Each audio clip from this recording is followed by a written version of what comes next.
चाहूंगा कि कोई भी इलेक्शन छोटा बड़ा नहीं होता, सबको उतनी मेहनत के साथ लड़ना चाहिए। लेकिन गणेश जी एक सेकंड रुकिए, आ रहा हूं मैं आपके पास। सापरा जी, भाई आपका तो मतलब एग्जिट पोल के मुताबिक गुजरात में आपको भारी नुकसान, हिमाचल प्रदेश में बहुत मुश्किल है, नीचे जा रहे हैं ज्यादातर एग्जिट पोल्स के मुताबिक, और दिल्ली में तो मतलब अब क्या पूछे, सवाल ही नहीं मेरे पास। बताइए क्या है ये? देखिए वाजपेयी जी, मैं आपको बताऊं कि आप खुद कह रहे हैं कि ये एग्जिट पोल है, ये रुझान है।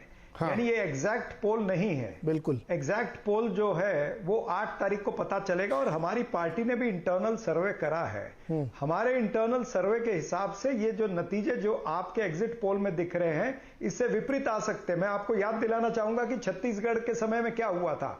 तमाम सारे एग्जिट पोल वहां पर भी भारतीय जनता पार्टी की सरकार को बनते हुए दिखा रहे थे, लेकिन हुआ क्या, बाद में आंकड़े बदली हुए काउंटिंग के दिन, और वहां पर कांग्रेस की सरकार बनी।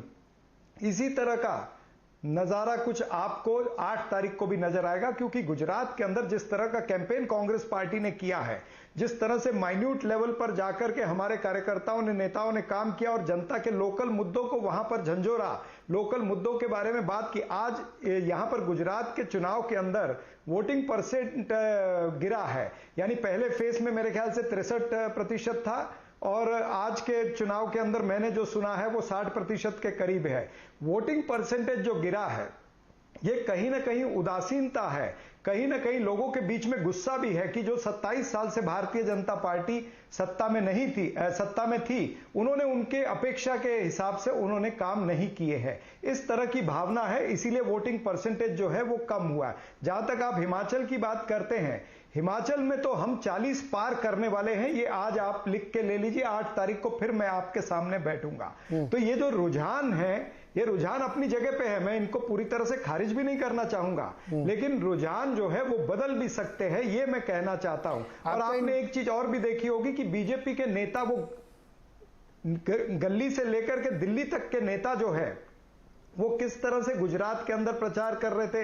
यानी गुजरात के लोकल मुद्दों पर कोई प्रचार नहीं हो रहा था, वो प्रचार हो रहा था सद्दाम पर, या लव जिहाद पर, या हिंदू मुसलमान पाकिस्तान। तो आप लोग कर ही रहे थे ना लोकल मुद्दों पर। अमित शाह जी ने भी जो प्रचार किया, मेरी एक मिनट मेरी बात पूरी हो जाने दीजिए। अमित शाह जी ने भी जो प्रचार किया, तो उन्होंने 2002 की बात कही, और उन्होंने ध्रुवीकरण करने का प्रयास किया कि 10 साल पहले जो सबक सिखाया था वो आज भी उससे सब लोग सीधे हैं। योगी आदित्यनाथ ने क्या कहा, कर्फ्यू पर कर्फ्यू 10 साल से लगा हुआ है। तो ये तमाम सारे मुद्दे जो हैं, जनता के मुद्दे छोड़ करके, मोरबी का मुद्दा, बेरोजगारी का मुद्दा, हेल्थ का मुद्दा छोड़ करके, एजुकेशन का मुद्दा छोड़ करके, सवाल तो पूछने दीजिए सापरा जी। नैरेटिव बनाने का सापरा जी, बीजेपी कुछ और मुद्दे उठा रही थी, आप कुछ और उठा रहे थे। अब हम लोग देखेंगे जनता को कौन से मुद्दे पसंद आते, एक तो ये अलग इशू। मुझे ये बताइए कि आपका जो इंटरनल सर्वे आपने जो कहा, उसमें तीनों जगह आपकी सरकार बन रही है क्या? देखिए, 2 राज्यों के अंदर निश्चित रूप से हमारी सरकार बन रही है। गुजरात और हिमाचल में 110 पार करेंगे, और हिमाचल में हम 40 पार करेंगे, ये आप नोट कर लीजिएगा। और एमसीडी दिल्ली में? एमसीडी दिल्ली के अंदर अभी हमारे चल रहा है सारा कैलकुलेशन, हमारे लोग बताएंगे, शायद 1 आध घंटे के अंदर सारी चीज आएगी, तब मैं आपको बता दूंगा। धनेंद्र जी, आप मुस्कुरा रहे हैं कि दिल्ली एमसीडी में एग्जिट पोल आपको भारी बढ़त दिखा रहे हैं, लेकिन हिमाचल में सुपड़ा आपका साफ हो गया, आप गए थे लड़ने के लिए। गुजरात में आप कुछ कर नहीं पाए, वहां भी लिख के दे रहे थे आप लोग, बल्कि फायदा और पहुंचा दिया आपने सबको। देखिए नीरज जी, गुजरात के अंदर और हिमाचल के अंदर आम आदमी पार्टी ने बहुत मजबूती से अपने लड़ाई लड़ी है, और अरविंद केजरीवाल जी, भगवंत मान जी, हमारे तमाम नेता लगातार हम कैंपेन करते रहे। हमने कोर इश्यूज पे बात करी, हमने बोला कि 75 साल हो गए गुजरात के अंदर, 27 साल से भारतीय जनता पार्टी की सरकार है, 49 साल कांग्रेस की भी सरकार रही, लेकिन दोनों ही पॉलिटिकल पार्टीज ने गुजरात को सिर्फ लूटने का काम करा और कोई काम नहीं करा। आज गुजरात की हालत खराब है, गुजरात के स्कूलों की हालत खराब है। मनीष जी के स्कूल, उन्होंने स्कूल दिखाए, स्कूल में बच्चों के बैठने के लिए डेस्क तक नहीं है, टॉयलेट तक नहीं है, इस तरीके से गुजरात के स्कूलों की व्यवस्था थी, गुजरात के अस्पतालों में दवाई नहीं मिलती, दवाई मिल जाए तो बेड नहीं मिलता, बहुत बुरे हालात थे गुजरात के स्कूलों अस्पतालों के। हमने अपना एक विजन लेके गुजरात के लोगों के सामने गए और हमने कहा कि Kejriwal model of governance Gujarat में अगर लागू होता है तो निश्चित तौर पर गुजरात बदलेगा, गुजरात की परिस्थितियां बदलेगी। और गुजरात के लोगों ने बहुत प्यार दिया, बहुत समर्थन, बहुत आशीर्वाद दिया। रात को 12-12 बजे, 11-11 बजे तक अरविंद केजरीवाल को सुनने के लिए, देखने के लिए, भगवंत मान को सुनने के लिए, देखने के लिए लाखों लोग आ रहे थे। और निश्चित तौर पर देखिए, अभी मैं आपके किसी भी एग्जिट पोल को मैं आपको नकार नहीं रहा, लेकिन मैं ये कह रहा हूं कि जो आपके एग्जिट पोल दिखा रहे हैं, जो दूसरे एग्जिट पोल दिखा रहे हैं, निश्चित तौर पर गुजरात का रिजल्ट जो है इससे बेटर आएगा। और जैसे मैंने पहले भी कहा था कि आम आदमी पार्टी सर्वे में नहीं आती, एग्जिट पोल में नहीं आती, लेकिन आम आदमी पार्टी की सरकार बनाती है। कुछ हमने भी अपने सर्वे कराए, जैसे दिल्ली की लैंडस्लाइड विक्ट्री एमसीडी की आपके सामने है कि एमसीडी में आम आदमी पार्टी बहुत लैंडस्लाइड विक्ट्री, बहुत हिस्टोरिकल विक्ट्री के साथ एमसीडी हम जीतने जा रहे हैं। गुजरात भी हम बहुत अच्छा करने जा रहे हैं। इंटरनल सर्वे में कितना मिल रहा है आपको गुजरात में? 7 और 8 तारीख के लिए आपको गणेश जी, इंटरनल सर्वे में गुजरात में कितनी सीट है आपकी? अब तो बता दीजिए, आपके आप तो सर्वे आ ही रहे सब।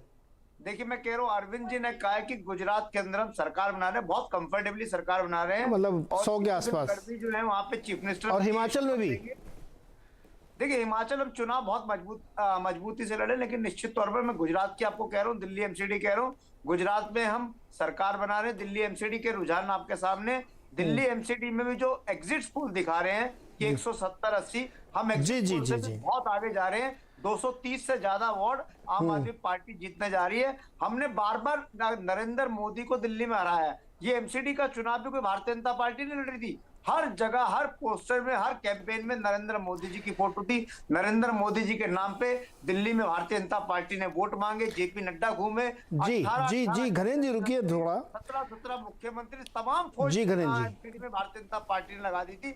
लेकिन दिल्ली के लोगों ने एक बार फिर नरेंद्र मोदी और भारतीय जनता पार्टी को आईना दिखाने का काम करा। दिल्ली के लोगों ने फिर बता दिया कि दिल्ली के लोगों का विश्वास नहीं। अगर इस तरीके से आप एनालाइज कर रहे हैं तो आप 8 तारीख को फिर आप ये भी कहिएगा कि गुजरात और हिमाचल की प्रदेश जनता ने सुपड़ा साफ कर दिया, आम आदमी पार्टी को बुरी तरह हरा दिया केजरीवाल को, ये बोलिएगा फिर आप, अगर उस लेवल के आप डिस्कशन कर रहे हैं। एनीवे, हमारे साथ एक हमारे मित्र हैं प्रतीक त्रिवेदी भैया जी, ये हिमाचल भी घूमे, गुजरात भी घूमे, एग्जिट पोल सही बा? जी,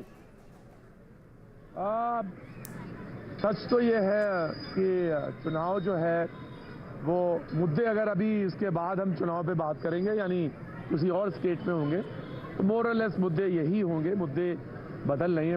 मालूम है महंगाई है और बेरोजगारी का मुद्दा उठता है, महंगाई का मुद्दा होता है, स्थानीय मुद्दे उठते हैं। हिमाचल जो है उसकी टेरेन दूसरी है, वहाँ पे सरकारी सेवा में लोग हैं, निवृत्त लोग हैं सरकारी से, वहाँ का पैटर्न दूसरा है, ग्रासलैंड दूसरा है, लेकिन मुद्दे वहाँ भी हैं। और गुजरात में भी, जहाँ पे मैं इस समय मौजूद हूँ, बड़ी नगर विधानसभा सीट पे मैं मौजूद हूँ यहाँ पे, और लगभग 1 महीना होने को आया गुजरात में।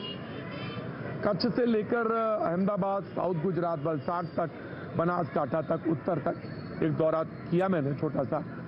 तो मैं ये कह सकता हूँ कि चुनाव तो मुद्दों पे होते हैं, इस पर दो राय नहीं, लेकिन चुनाव प्रबंधन पर भी होते हैं। चुनाव प्रबंधन जो है वो गजब का था, और मैं इस मामले में नंबर बीजेपी को ज्यादा देना चाहता हूं कि चुनाव प्रबंधन में उनका कोई सानी नहीं, कोई जवाब नहीं।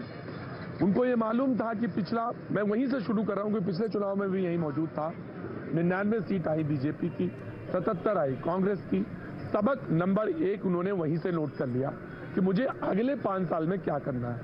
ये वही राज्य है जहां कैबिनेट बदल दी गई, ये वही राज्य है जहां पे विधायकों के टिकट काटे गए। आप कहेंगे कि ऐसा तो उन्होंने कई बार किया, कई जगह किया, लेकिन 182 वाली जगह विधानसभा में एक बड़ा आकार लगता है देखने में, और वहां काटे। विधायकों की नाराजगी थी, लेकिन प्रबंधन किया, और आखिर में जो सबसे महत्वपूर्ण चीज है, उन्हें मालूम है कि उनके पास ट्रम्प कार्ड क्या है, और वो ट्रम्प कार्ड है मोदी जी।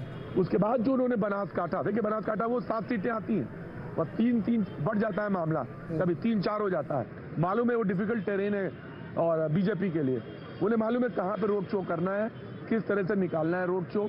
अहमदाबाद में जब वो रोड शो कर रहे हैं, सीटें ज्यादा हैं। सूरत में उन्हें मालूम है कि वहाँ पे आम आदमी पार्टी की एक सीट ऐसी है जहां बहुत सारे लोग दिख रहे हैं आम आदमी पार्टी के, सबसे ज्यादा सीटें वहीं से आती हैं, सूरत से। तो दक्षिण गुजरात में पॉकेट में, जब आप सौराष्ट्र में पहुंचते हैं, काठियावाड़ में पहुंचते हैं, वहां पे आपको पॉकेट्स में कांग्रेस दिखती है। ऐसा नहीं है कि कांग्रेस दिखती नहीं है। जब बिल्कुल, मैं कहता हूं जब बिल्कुल प्लेन हो जाए, कांग्रेस बिल्कुल अच्छा ना करे, तो कितनी सीटें गुजरात में, यानी अगर चुपचाप बैठी रहे, दिखाई ना दे कहीं, तो कितनी सीटें कांग्रेस की आएंगी, ये एक बड़ा सवाल है। मैंने लोगों से पूछा कि कितनी सीटें,